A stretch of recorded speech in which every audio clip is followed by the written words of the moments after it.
What is up, players? It's Warboss Tay up in this mug coming at you with another video of the Goldsmoke Knight.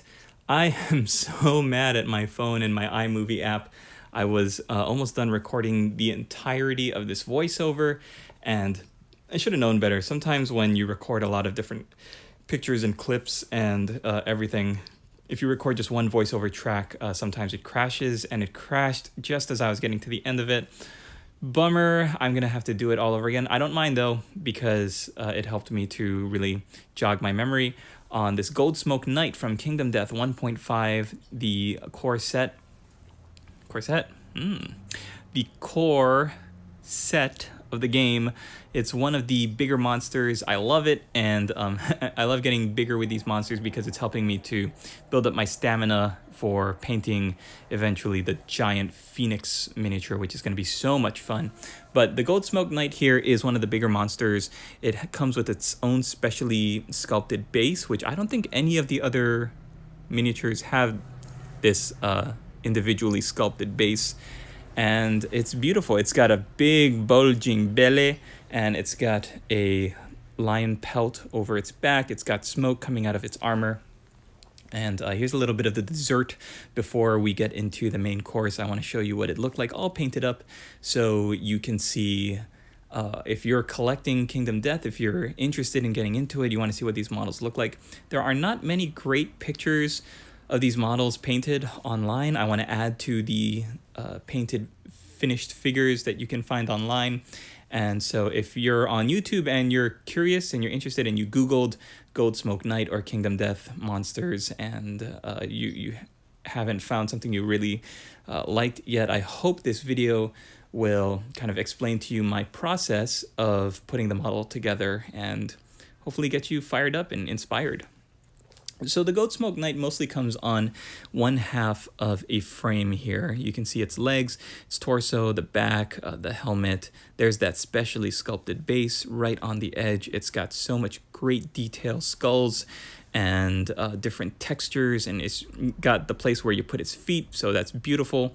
And yeah, I'm really happy with how the model comes together. There are not any really terrible things you have to be on the lookout for. The only thing I would advise is that you could see the hammerhead there, one half of the hammerhead right there on the upper right hand with the little vents on the back.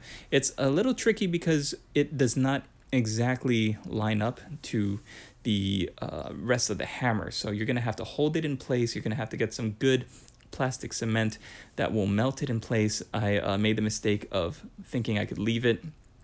I held it together. I thought it was secure and it was lined up. Unfortunately, it wasn't. So speaking of Model Master plastic cement, that's what I used to put this guy together.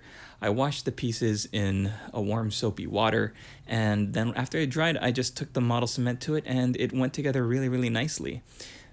There is not really, I don't think I mentioned this in my Kingsman video, but there is not a good instruction set on how to assemble these models. So what they've done is Vibrant Lantern has put together a fantastic guide online to assemble each of these monsters and miniatures. I highly recommend it, and it's what I used. You put it up next to this Primaris Marine, you can see how much bigger it is next to it. It's almost like 2 heads taller.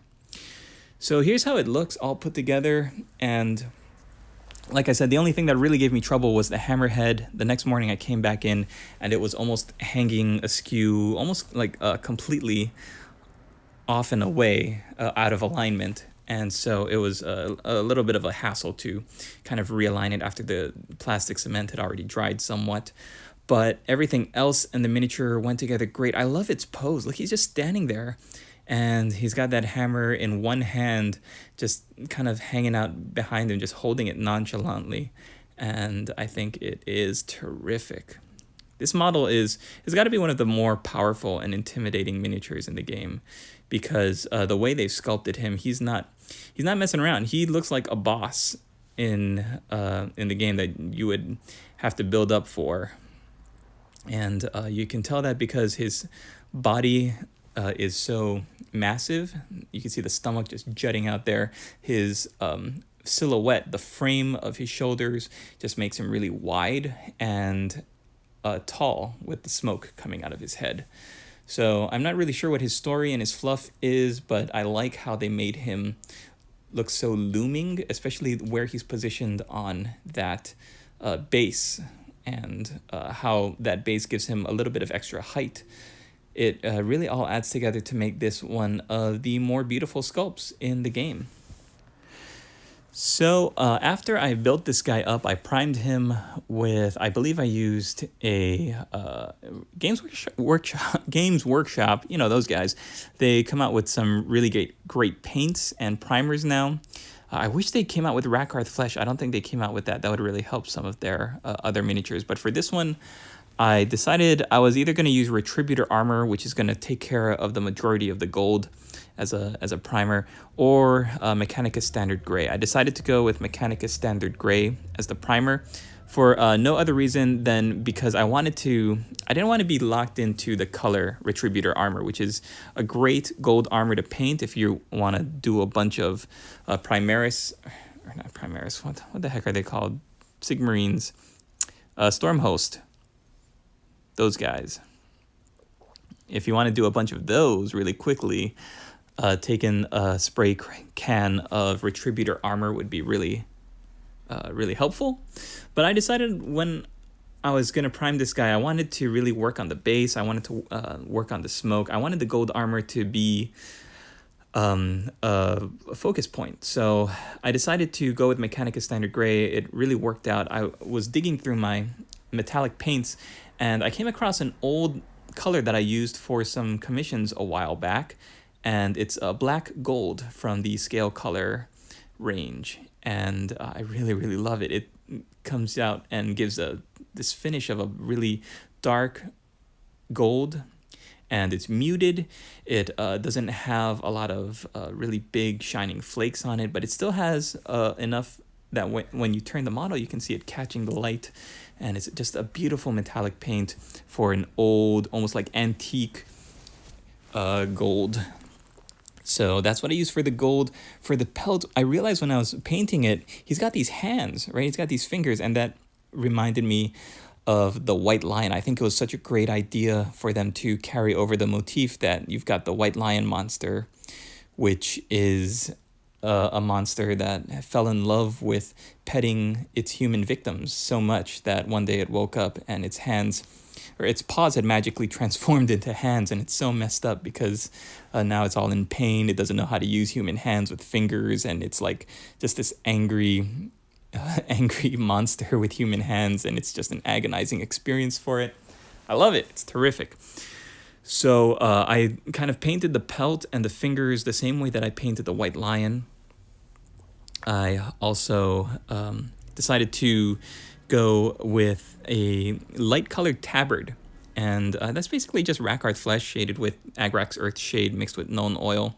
I've seen a lot of people using Lahmian Medium, mixing that with Rhinox Hide to make a beautiful dark brown wash. I've done that myself for my Tyranids, and it works really well. It doesn't give you that oily candy coat that Agrax Earthshade does, and so I really like it. The smoke and the flames coming out of its body, I was thinking that I wanted to go more with black flames with a little bit of that red fire peeking through from the inside, building up to an orangish yellow, and I think it came out really beautifully. The smoke is Abaddon Black, and then I highlighted up with Mechanicus Standard Gray, and then a little bit of Dawnstone. For the flame, I wanted to keep most of it red, so you can see that rich corn red at the bottom as a base, and then I built up with Mephiston Red, and then I used Wild Rider Red, which is more of an orange, and then I topped it off with Irio Yellow. And I really like how black smoke kind of frames that yellowish red really nicely. I've always been a fan of having more black in my flames to symbolize the smoke rather than red.